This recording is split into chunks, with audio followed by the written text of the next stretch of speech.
Hola, estimados amigos de la Ventana Ciudadana. Una vez más en este espacio que pretendemos tener para ustedes en el ánimo de compartir opiniones respecto de la coyuntura política nacional, centrada fundamentalmente en lo que es este nuevo gobierno de Gabriel Boric, nuestro presidente.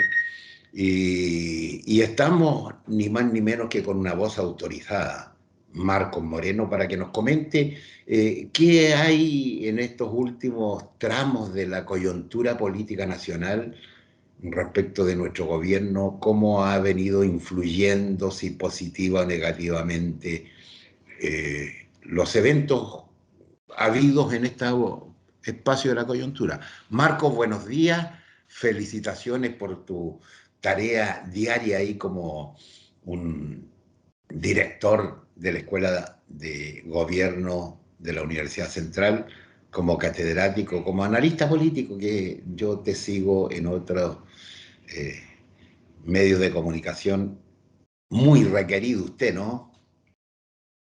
¿Cómo estás, Juan Luis? Un gusto saludarte y también a los seguidores de la Ventana Ciudadana, este espacio que permite conversar, hablar de lo relevante que está haciendo la política por estos días, ¿no? Y que es un aporte, creo yo, a ese necesario proceso de intercambiar opiniones, de conversar, que es lo opuesto al enfrentamiento, y eso hemos visto en estos días, ¿no? Un poco la violencia, la agresión. Creo que el único camino para solucionar las diferencias es conversándolas, es reflexionando, y este espacio de la Ventana Ciudadana es una contribución a ese necesario camino por el cual debiéramos todos esperar transitar. Cuéntanos, Marcos, ¿cuáles son, a tu juicio, los elementos centrales en este espacio de la coyuntura que afectan positiva o negativamente el caminar de este gobierno y los efectos en la ciudadanía? Bueno, estamos viendo que ya a 5 semanas de instalado el gobierno, un poco más de un mes transcurrido desde su toma de posesión, esto que conocíamos, sí, del que hablábamos hace algunas semanas atrás, de la luna de miel, ¿no? En la relación entre el gobierno y la ciudadanía, parece haber comenzado a terminarse, ¿no? Mucho más temprano de lo que suponíamos, ¿no? Normalmente la luna de miel, lo conversábamos hace algunas semanas atrás, en promedio duran 100 días, ¿no? Son los famosos 100 días de los que se hablan, 3 meses, hasta que los gobiernos comienzan a perder la adhesión ciudadana lentamente, a veces más rápidamente, y que marcan el término de esa relación en donde predominan los afectos por sobre las emociones, ¿no? Hemos visto que en estos últimos días esa relación ha comenzado a resquebrajarse, como decíamos, mucho más temprano de lo que suponíamos. Esto a juzgar por las encuestas de opinión pública, que es la herramienta que tenemos para poder ir midiendo el pulso de la adhesión ciudadana a un gobierno. A uno pueden no gustarle las encuestas, yo no soy fanático de ellas, pero es una herramienta con la que tenemos que, de alguna manera, intentar explicar lo que está ocurriendo, ¿no? Hay encuestas semanales, hay encuestas quincenales y mensuales, que es la que hemos conocido, y en todas ellas se observa un cambio en la correlación entre la aprobación y desaprobación, con un aumento en la desaprobación y con un estancamiento y baja en la aprobación al presidente Gabriel Boric y a su gobierno, ¿no? Por lo tanto, más allá de que a uno, digo, puedan gustarle o no las encuestas, que podamos discutir su rigor metodológico, son, insisto, herramientas, datos que tenemos para poder tratar de explicar lo que ocurre, y evidentemente son fotografías de un momento, no significa que eso sea lo que vaya a mantenerse en el tiempo, pero a lo que hay que ponerle cuidado es a las tendencias que estas pueden ir marcando. Es decir, si vemos, ¿no es cierto?, que consistentemente las encuestas comienzan a mostrar un aumento de la desaprobación, es un dato al que habría que ponerle mucha atención y mucho cuidado, especialmente desde el gobierno, porque es un indicador de la brecha que se va abriendo, ¿no? Que va creciendo entre el gobierno y la adhesión ciudadana. Eso es lo que hemos visto en estos días. Y en segundo lugar, se correlaciona con eso, creo yo, y lo explica en cierta manera dos fenómenos.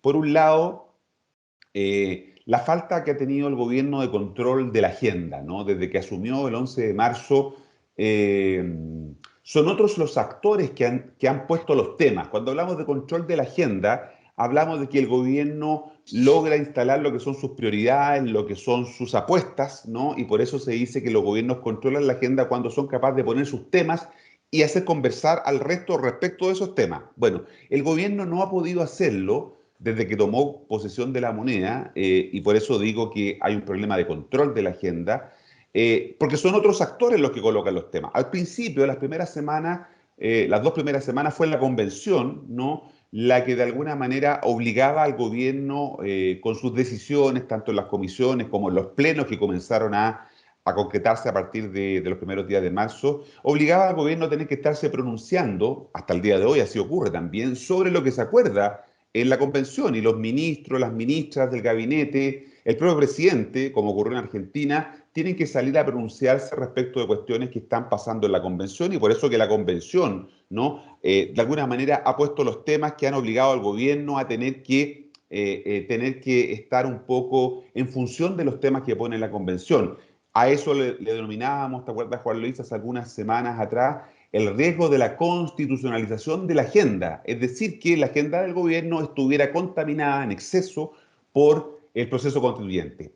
Y el segundo elemento, creo yo, junto con el problema de control de la agenda, tiene que ver con una suerte de crisis de liderazgo y autoridad, ¿no? Hemos visto un conjunto de hechos que refieren al aumento, por ejemplo, o el incremento del clima de inseguridad, especialmente, ¿no es cierto?, en la macro zona sur, en el Gualmapu, en la Araucanía, ¿no? Arauco, las zonas de la región de la Araucanía, que están teniendo todos los días situaciones, hechos, algunos dirán aislados, otros podrían decir que se relacionan entre sí, que muestran un incremento desde que se levantó el estado de excepción en la zona, un incremento importante de las acciones de violencia, ¿no? A eso agreguémosle la situación no controlada con la migración en el norte del país, que es un tema que aparece menos en los medios por ahora, pero sigue siendo una dificultad, especialmente en las regiones de Arica, Parinacota, Tarapacá y Antofagasta, que muestra una dificultad del gobierno para tener control de lo que pasa en la frontera norte.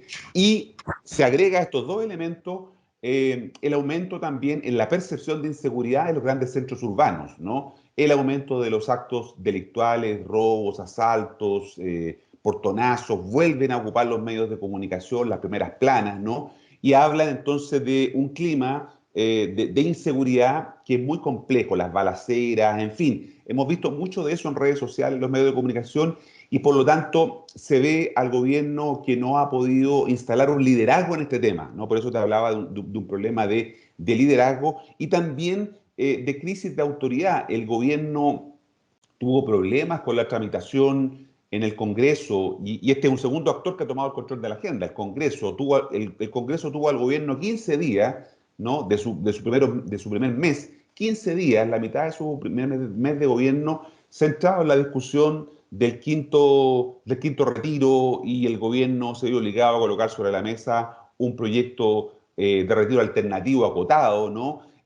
Lo que expresa este tema de falta de control de la agenda, porque son otros actores los que la dominan. Primero la convención, luego entonces el tema de crisis de liderazgo y autoridad, y en tercer lugar el Congreso, que es el que llevó, ¿no es cierto?, al gobierno a una arena muy compleja, porque demostró que el gobierno está teniendo problemas de autoridad para poder ordenar sus filas, ¿no? El proyecto del gobierno solo obtuvo 68 votos de aprobación, ¿no? Fue rechazado, y ni siquiera alcanzó los 78 que suponíamos que era lo posible para un gobierno que no tiene mayoría en el Congreso. Recordémosles a quienes te están siguiendo que para poder gobernar, a lo menos con proyectos por mayoría calificada, se requieren 78 votos en la Cámara de Diputados. Pues bien, el gobierno solo logró 68.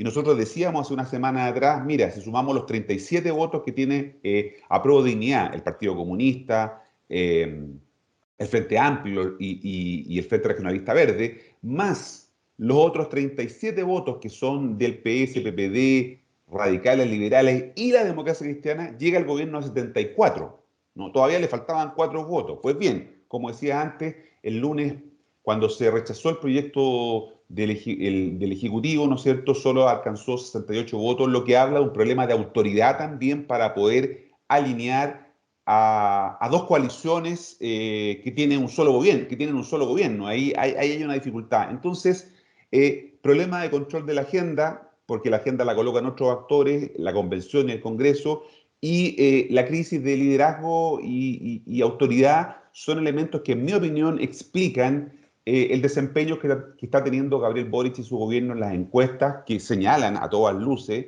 repito, más allá de las reticencias que tengamos en las encuestas y sus problemas metodológicos, más allá de eso, la fotografía del momento indica, ¿no es cierto?, una pérdida de adhesión en el apoyo al presidente y a su administración en los primeros 40 días de instalación del gobierno. Marco, tú haces un buen análisis de lo que han sido estos días en la coyuntura política y pones como el centro del diagnóstico, de la evaluación del gobierno, las encuestas. Yo quisiera agregar otro tema que creo que está siendo cada vez más crucial y que tiene que ver con la voz de la ciudadanía. Y esta voz expresada, fíjate tú, en un fenómeno interesante. La televisión, los matinales, esos programas donde normalmente eran bastante chabacanos, hoy día le están poniendo mucha fuerza a la opinión de la gente respecto de los problemas que le afectan. Y llama la atención, eh, de modo preocupante, digo yo, que mucha gente que se dice, yo voté, tú escuchas los matinales, yo voté por este gobierno, yo me la jugué por este gobierno, yo acarreé gente para que fuera a votar por este gobierno, y no nos ha escuchado, por ejemplo, con el tema del 10%, que la gente lo pide, más allá del efecto que tenga en la economía nacional. Entonces, ahí hay otro elemento que está presente. La gente que apoyó este gobierno, que votó por este gobierno, está con un gusto un poco amargo.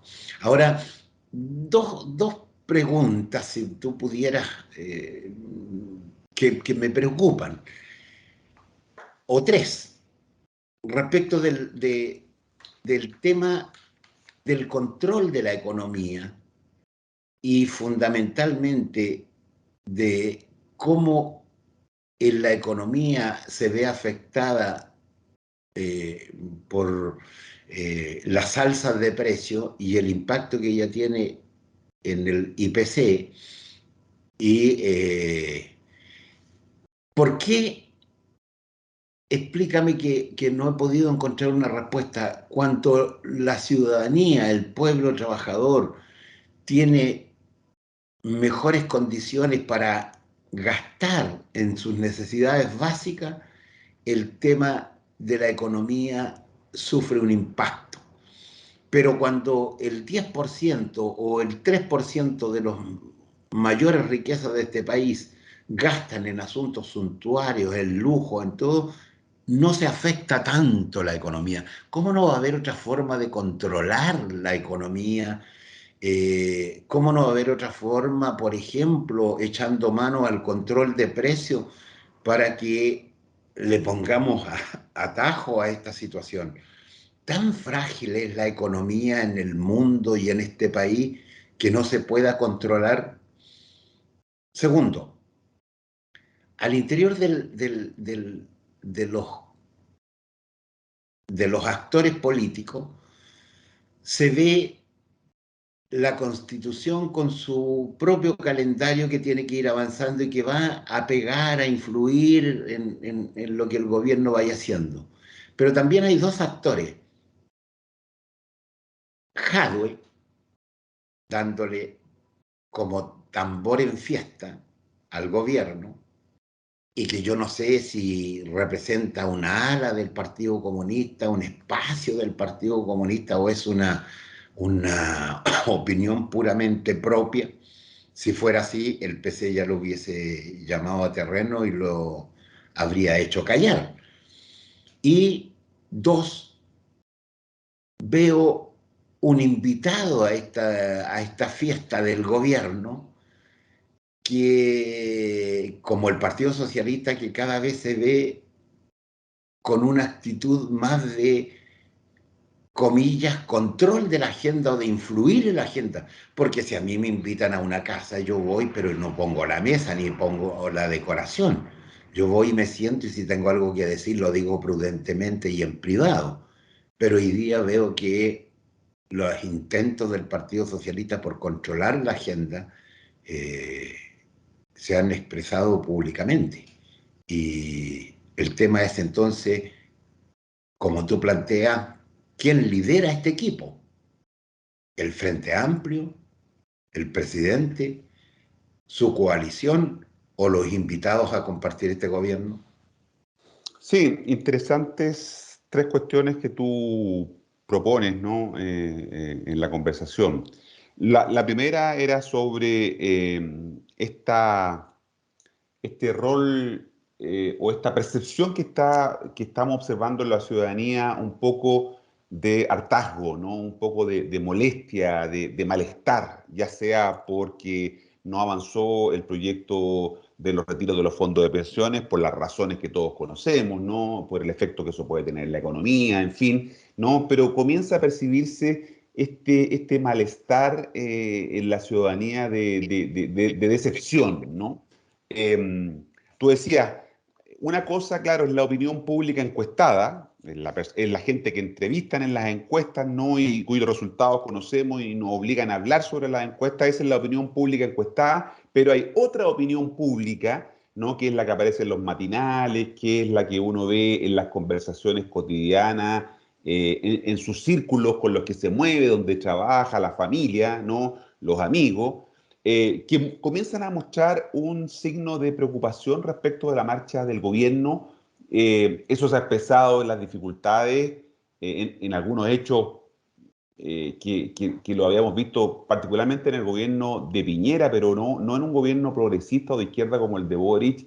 Un par de hechos que, claro, alguien podría decir son hechos aislados, pero cuando fue a una comuna en la región metropolitana de Cerro Navia y algunos vecinos le increparon, perdón, en Maipú, Maipú, después en Cerro Navia, Sí. algunos vecinos lo increparon, le gritaron amarillo, ¿no? Y el presidente, un poco ofuscado, enojado, convoca a una de las personas a conversar, ¿no? A la socia que le dice, conversemos socia, y la señora le responde más fuertemente y él le dice, bueno, salga de acá. Muestra un poco que ese hechizo que estaba teniendo el presidente, ese enamoramiento de la luna de miel, es lo que se ha ido un poco perdiendo. Por supuesto que en otros momentos le ha ido bien y el presidente ha mostrado varios de sus atributos que tienen que ver con la cercanía y la proximidad cuando se acerca a conversar con la gente. Pero hace un par de días, ¿no es cierto?, un ciudadano le tiró una piedra, ¿no?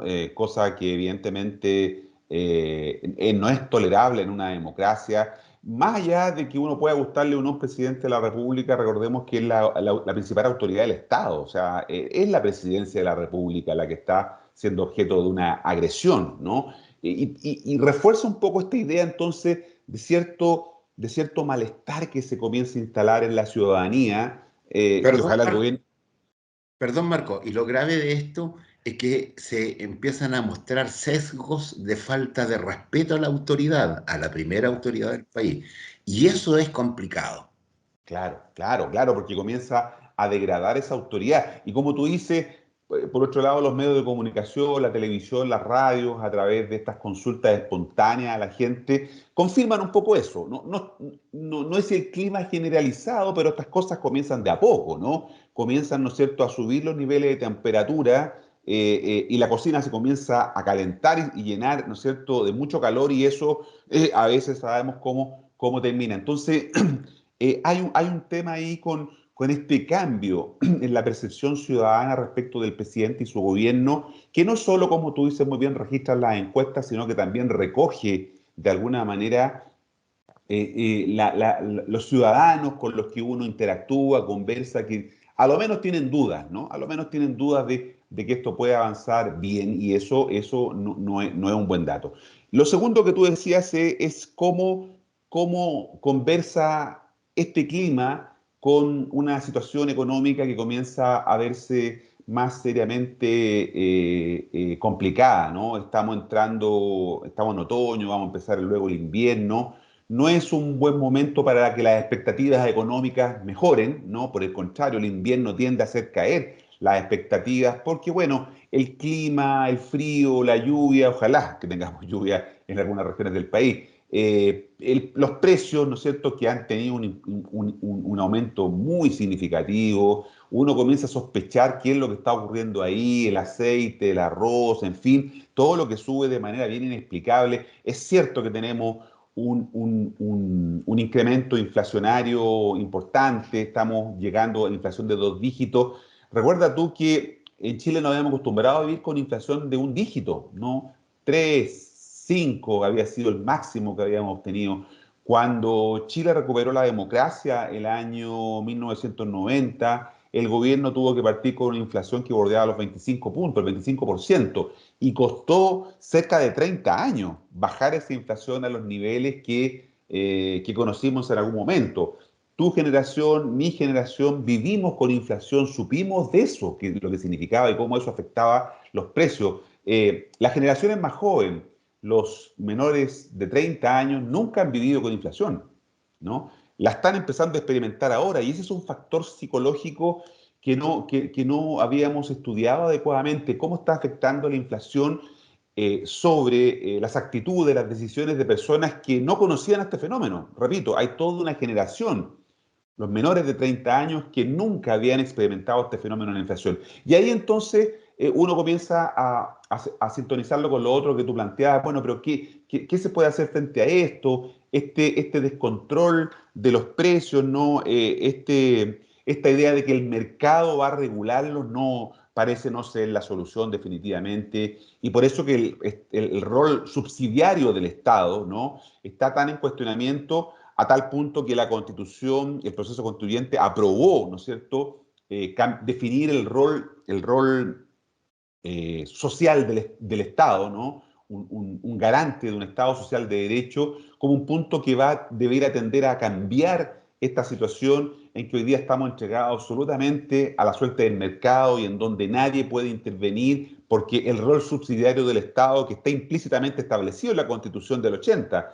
en ninguna parte se dice rol subsidiario del Estado, pero está cruzado completamente en la Constitución esto que el Estado no pueda intervenir solo, ¿no es cierto?, en aquellas actividades que los privados u otros actores no puedan realizar. Por lo tanto, eso esperamos, tenemos la expectativa, el sueño, la ilusión de que pudiese cambiar cuando en la nueva Constitución, si es que se llega a aprobar, ¿no es cierto?, aparezca este rol social del Estado, ¿no?, de un Estado social de derecho. Y lo tercero que tú decías, que me parece interesante, son la situación de la opinión pública, el problema con la economía y el problema en las coaliciones de gobierno, ¿no? Lo deslizábamos al principio. Hay una tensión entre el Partido Comunista y el Partido Socialista. Y hay una tensión al interior del propio Partido Comunista, ¿no? Un partido que era monolítico, disciplinado, fue el sostén, el único que sostuvo el gobierno del presidente Salvador Allende hasta el final, ¿no es cierto? Hoy día se ve de alguna manera con algunas matices, ¿no? Vamos a llamarlo suavemente como matices, algunos dirán almas, que están expresadas en que hay un PC que está en el gobierno. Claro, hay un PC que está en el gobierno, un PC que está en la convención y un Partido Comunista que está en la oposición, ¿no? Expresado y representado por Daniel Jadwe, el alcalde de la comuna de Recoleta, de la región metropolitana, a pesar de que él después se dice de lo que dijo, por ejemplo, que dijo en Venezuela, en fin, pero que marca un intento también de Jadwe de ocupar un cierto vacío de liderazgo, ¿no? En política nunca hay vacío, alguien lo llena, como en la física, ¿no?, y en la química, los vacíos siempre se llenan. Bueno, Jadwe está intentando liderar también aquí hay una apuesta personal, un espacio que está vacío, porque recordemos que el gobierno, al moderarse en sus posiciones económicas, sociales, evidentemente deja descontentos a un grupo importante de personas, ¿no? Que querían cambios más radicales, ¿no? Y Jadwe, ya lo hemos comentado contigo, desde el principio dijo que él iba a ser el garante del programa de gobierno, ¿no? Se iba a convertir en el custodio del programa de gobierno, y eso le ha generado diferencias con su partido, ¿no? Hemos visto a la vocera, hemos visto a la presidenta de la bancada de diputados, Carol Cariola, al presidente del partido, Guillermo Tellier, y al propio presidente de la República, cuando dice, no opino sobre lo que dice el alcalde Jadwe, que ahí hay un germen, ¿no es cierto?, de problema. Y a eso lo sumo con esto termino, con lo que tú decías respecto de su relación con el otro partido importante de la otra coalición, el Partido Socialista, ¿no?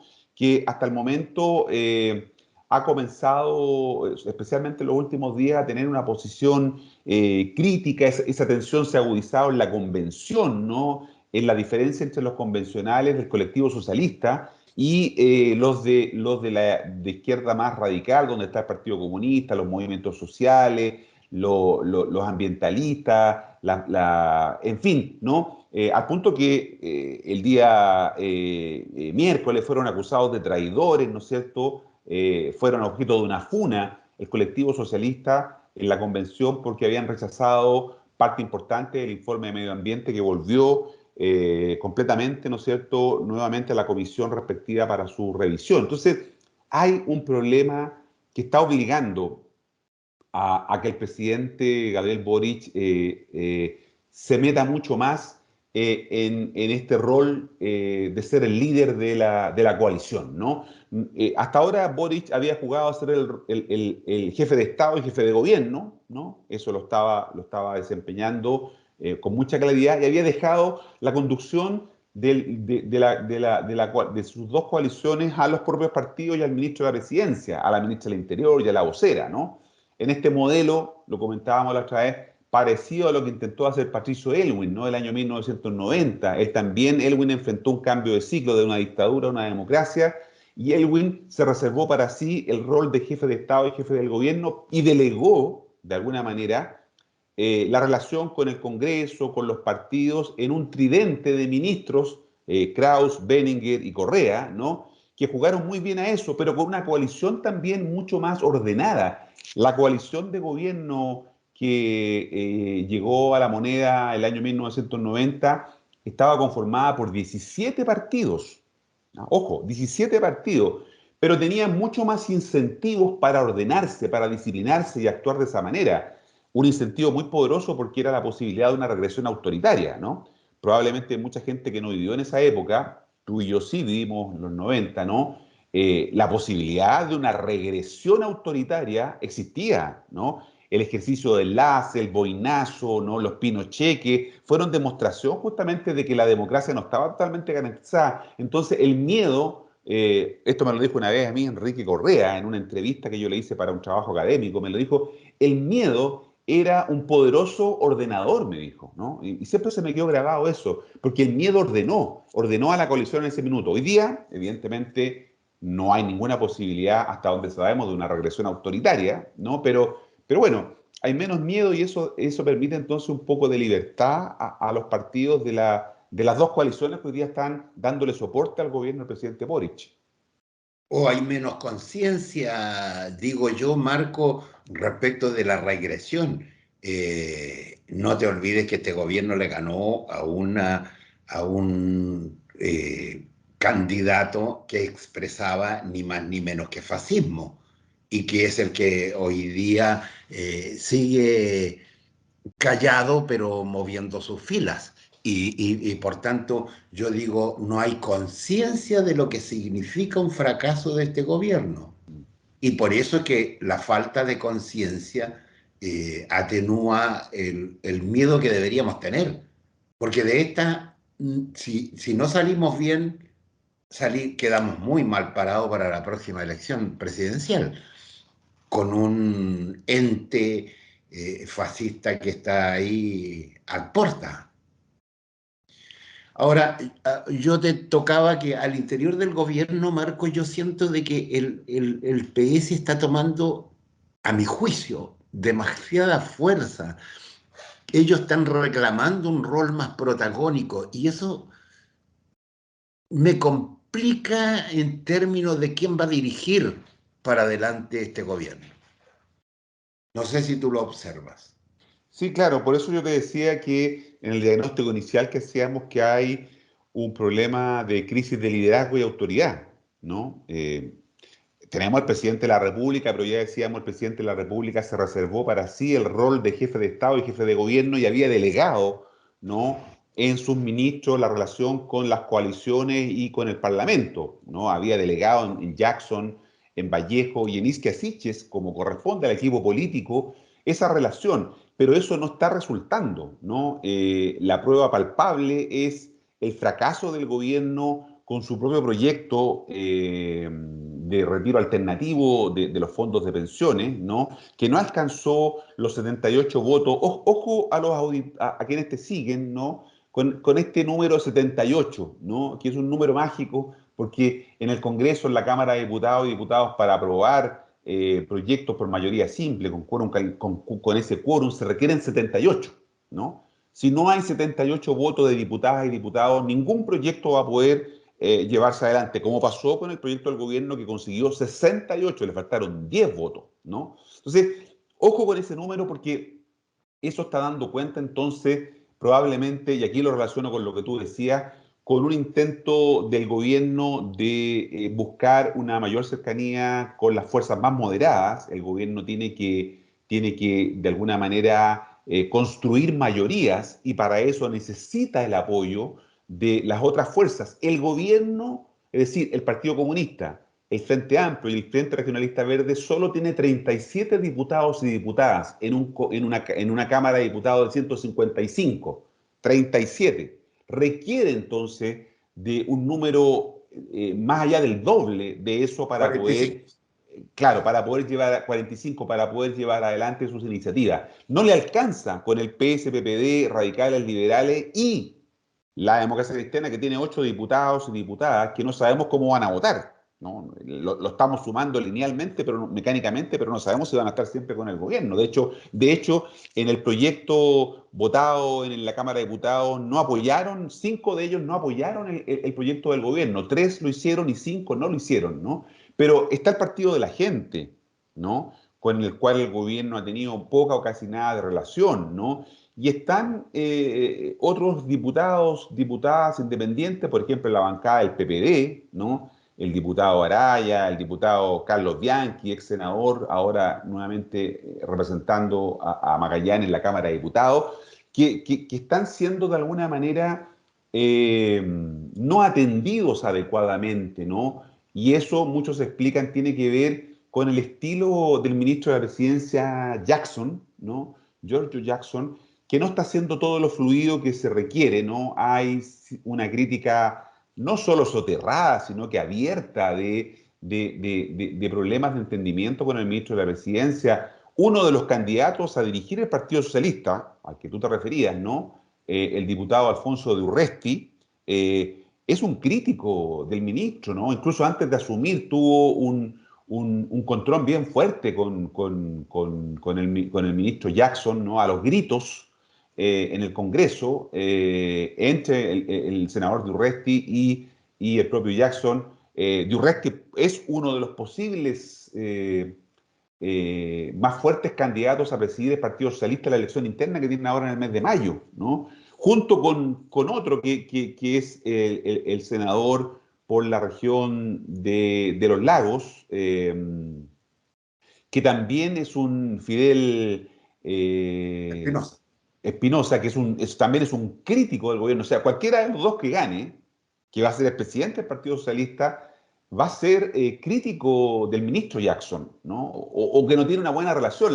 La vida siempre podemos arreglar, ¿no? Las cosas pueden cambiar y mejorar, esperemos que eso sea así. Pero por ahora, ese es un tema complejo, con una ministra del Interior que está virtualmente desaparecida. Eso me está preocupando a mí, el tema con la ministra. Acaba de designar ella misma, la ministra, a otra colega suya, la ministra de Desarrollo Social, para que sea la ministra que va a coordinar el tema en la región, el conflicto de la Araucanía. O sea, no va a ser la ministra del Interior, sino que se coloca a otra ministra, ¿no? Janet Vega, la ministra del Ministerio de Desarrollo Social, a llevar adelante este proceso tal como lo hizo Alfredo Moreno, que era ministro de Desarrollo Social en el inicio del gobierno de Sebastián Piñera II.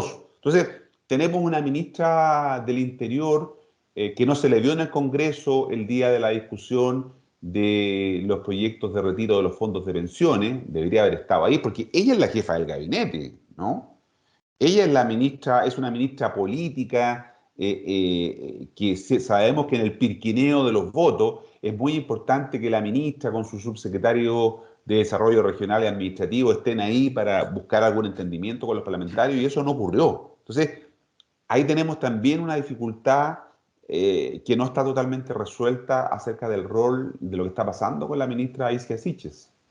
Preocupante lo que tú señalas, porque no se ha visto tampoco un espaldarazo firme y fuerte del presidente hacia la ministra Isquia Siches, siendo, a mi juicio, la mejor carta que el gobierno presentó al comienzo con sus ministros. Yo tengo la impresión de que ella no solo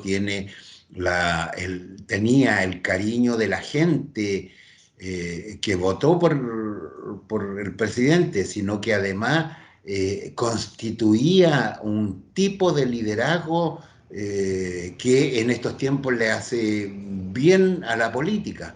Por tanto, es preocupante si se deteriora el liderazgo de esta eh, tan significativa líder que había venido apareciendo en el país. Marco, te pido un par de minutos para que entres en dos temas que me preocupan.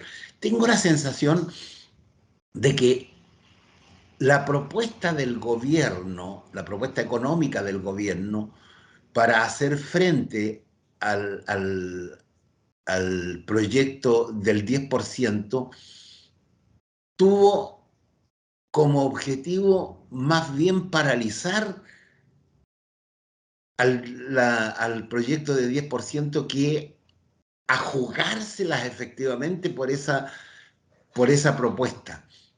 Tengo la idea de que fue un poco tibia y no solo digo yo, no solo lo digo yo, lo han esbozado, lo han insinuado algunos políticos en el Parlamento de que pareciera ser que ese proyecto que presentó el gobierno no iba con muchas ganas ni con mucha fuerza de transformarse en una realidad, que ellos más bien apostaban a que también fuera rechazado. Ahora, el tema es, si eso es así, ¿qué carta tiene el gobierno? Porque fíjate tú que hay que considerar aspectos, comillas, emocionales en esto. El peor gobierno en los años de la democracia, si ha sido tildado el gobierno de Piñera, dejó contenta a la gente con el IFE y se las arregló con costos para la economía, como tú quieras, pero dejó contento a la gente. Y bueno, ese tema que eso, tú, eso que tú planteas nos lleva directamente a lo que señalábamos al principio sobre el control de la agenda, ¿no? El gobierno no ha tenido capacidad de colocar sus prioridades y cuando lo hizo con este programa Chile Apoya, ¿no? Que fue la iniciativa del gobierno con un conjunto de medidas para ir en ayuda especialmente a aquellos sectores más vulnerables, cuando lo hizo no pudo comunicacionalmente instalarlo adecuadamente porque el efecto de lo que había dicho la ministra Isquia Siches en la Cámara de Diputados cuando habló del avión que fue a Venezuela y que se devolvió, generó tal impacto que anuló comunicacionalmente la presentación del programa Chile Apoya. La ministra habló el día miércoles en la Comisión de Seguridad, de Seguridad Pública de la Cámara de Diputados y el proyecto se lanzaba el día siguiente, el jueves. Es decir, la agenda se la tomó completamente el desaguisado de la ministra Siches y por lo tanto este programa, como tú dices, Chile Apoya, donde hay un conjunto de iniciativas, pasó con poca visibilidad, la gente no sabe muy bien en qué consiste el programa, el gobierno creo que yo no ha hecho todos los esfuerzos desde el punto de vista comunicacional para que la gente conozca de qué se tratan estas iniciativas, ¿no? Y claro, fue un intento también del gobierno, hay que leerlo de esa manera, no podemos ser ingenuos, ¿no? De contrarrestar el avance que estaba teniendo la moción parlamentaria del proyecto del quinto retiro de las diputadas Giles y Alinco, ¿no? Que estaba ganando terreno en el Congreso.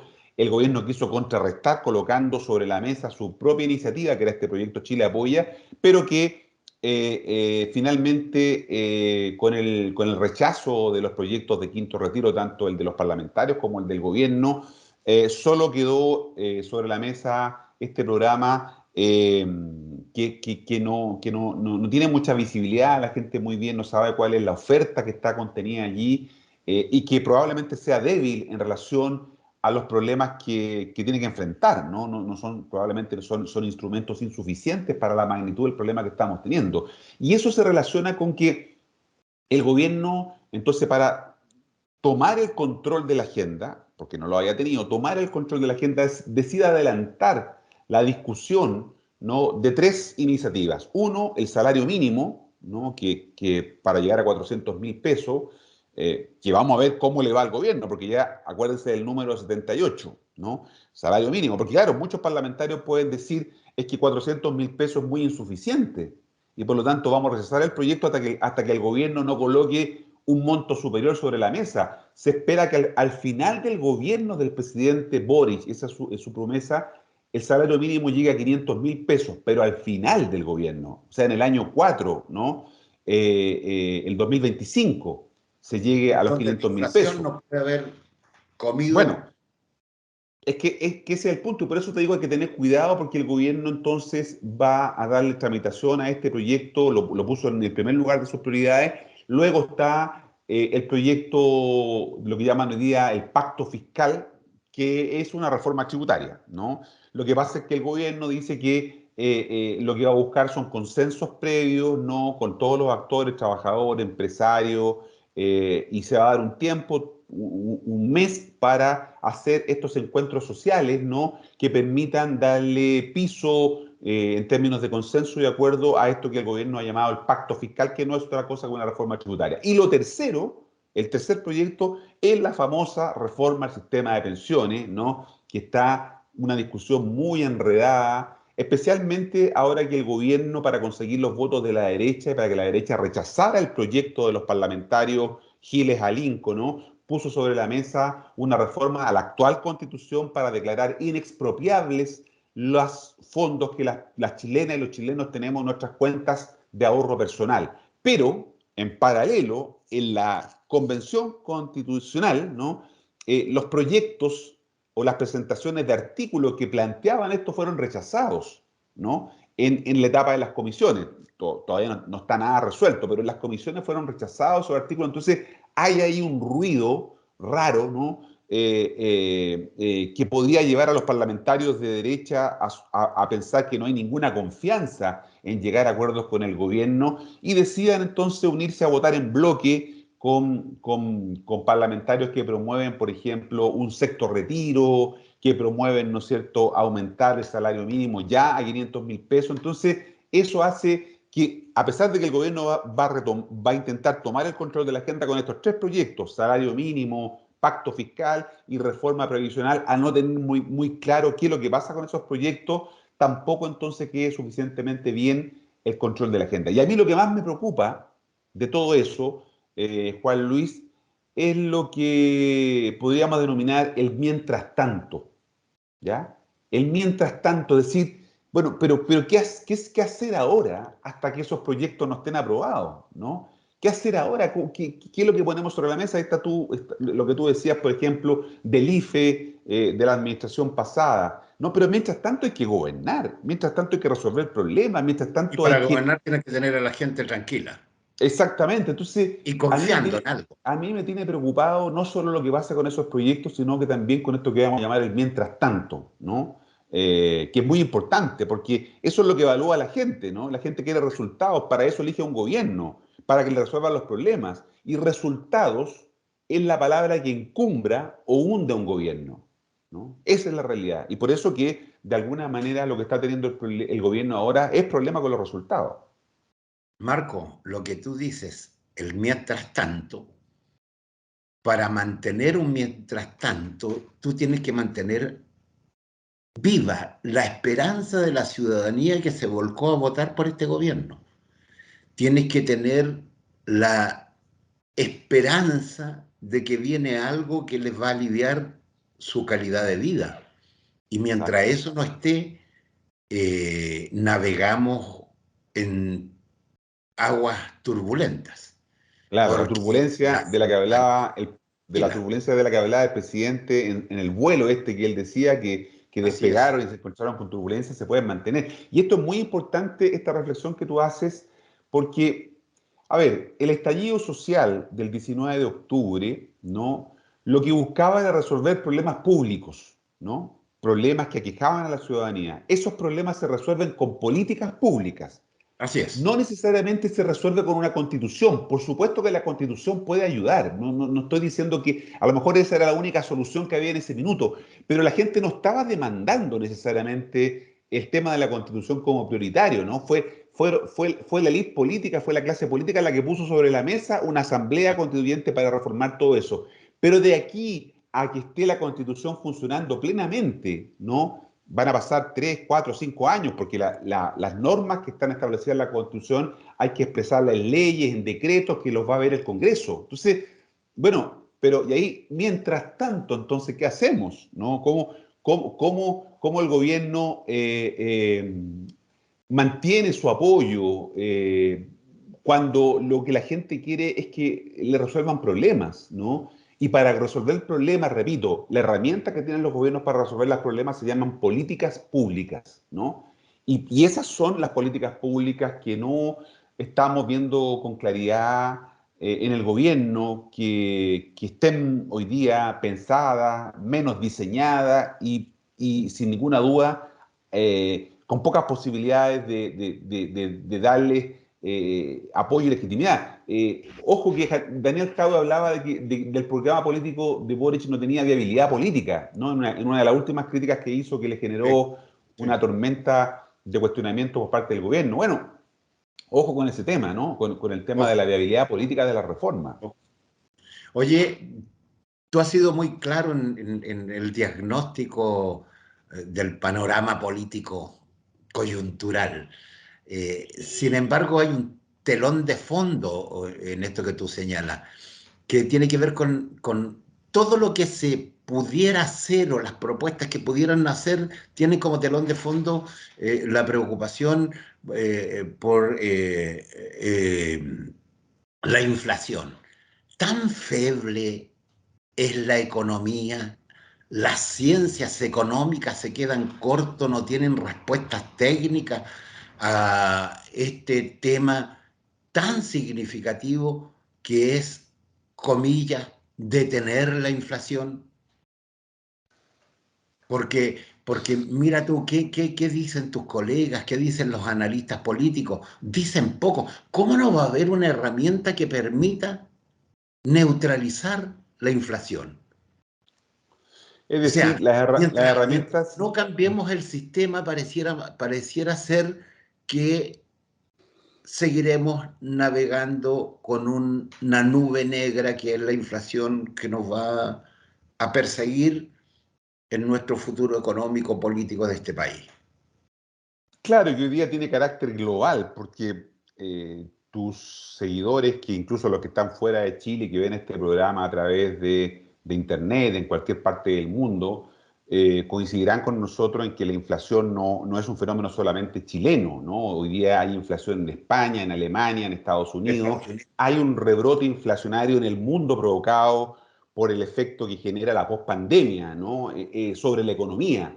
Y hay países que tienen mayor cantidad de herramientas y instrumentos para enfrentar este brote inflacionario. Chile, lamentablemente, no los tiene, porque como ya hemos dicho, buena parte de las herramientas se entregan al mercado, ¿no? En nuestro ordenamiento institucional es el mercado quien debe regular los precios, ¿no? y no otros actores que intervengan. En otros países, en Europa, ¿no es cierto?, además cuentan con el apoyo de organismos supranacionales como es la Unión Europea, por ejemplo. Los 27 países que están hoy día en la Unión Europea tienen también mecanismos de ayuda que permiten amortiguar los efectos a nivel global, ¿no es cierto?, de la inflación. Nosotros no los tenemos, no tenemos mecanismos ni herramientas dentro de nuestro ordenamiento institucional, tampoco tenemos las ayudas en una lógica de cooperación que nos pudiera dar, por ejemplo, un organismo como si formáramos parte de la Unión Europea. Por lo tanto, estamos entregados a nuestra propia suerte y eso nos pone en una situación de mucha vulnerabilidad y debilidad. Sabemos que Chile es un país que depende demasiado de lo que pasa en el mundo en materia global, en materia económica, ¿no? Somos un país muy sensible y si no tenemos herramientas, ¿no?, como las que tú planteas, que puedan corregir estas distorsiones, porque, repito, es en nuestro ordenamiento institucional, político, social, el mercado quien regula la situación en el país. No disponemos hoy día, institucionalmente hablando, de herramientas, de instrumentos para poder corregir, ¿no? Lamentablemente esa es una realidad. Eso se está pretendiendo cambiar en el nuevo texto constitucional justamente para entregarles más atribuciones al Estado y por eso que se habla de un Estado social de derechos que permita de alguna Claro, manera concurrir claro. con herramientas que no sabemos si resultan, pero tener herramientas para corregir estas distorsiones, ¿no?, que tenemos hoy día en la economía que está teniendo un efecto también, repito, no solo local, sino que global. Marcos, te propongo que terminemos con, me dejaste metido con esta frase. ¿Qué hacemos mientras tanto? ¿Qué crees tú que debe hacer el gobierno para que este mientras tanto apacigüe un poco esta baja de la popularidad, esta baja del apoyo de la ciudadanía? ¿Cómo puede salir este gobierno del mientras tanto?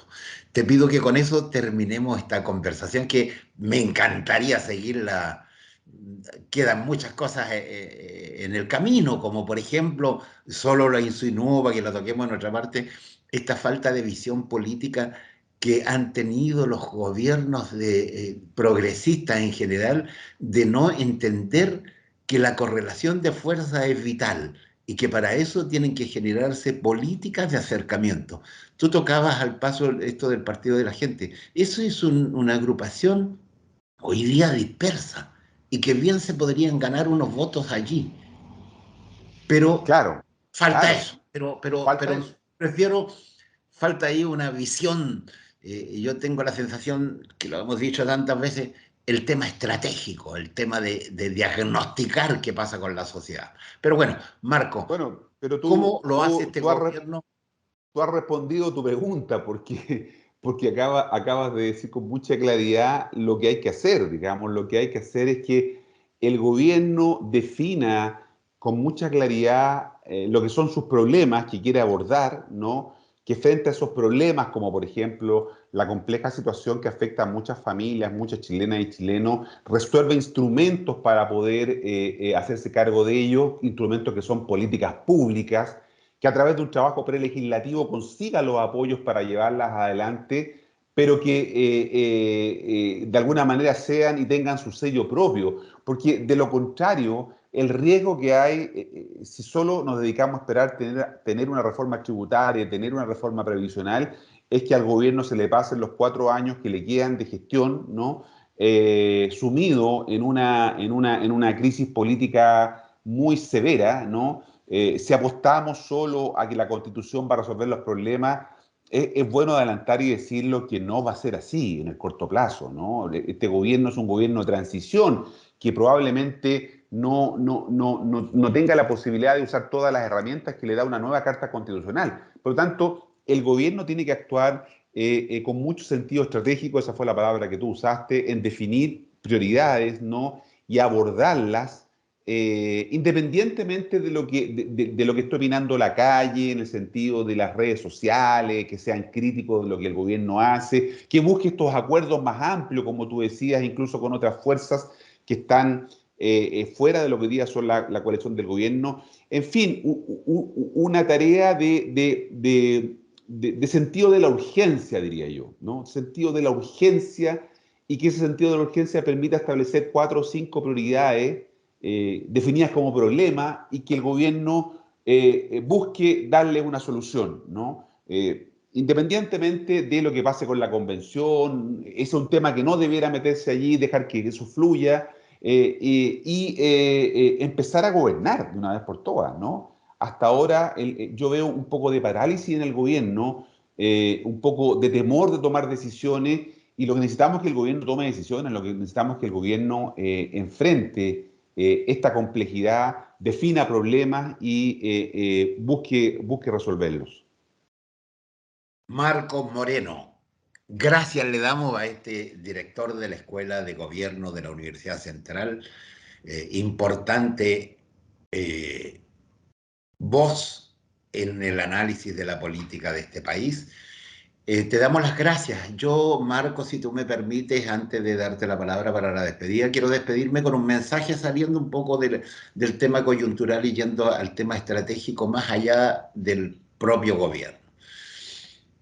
Quiero confiar en que la lucidez y la sabiduría de los constituyentes puedan avanzar rápidamente en este corto periodo que va quedando, que sean capaces de comunicar todo lo que han trabajado, que han elaborado, y que ojalá la ciudadanía no escuche las voces de esa orquesta que está por impedir que que la nueva constitución se apruebe, y que está por desacreditar todo lo que este equipo constitucional está haciendo.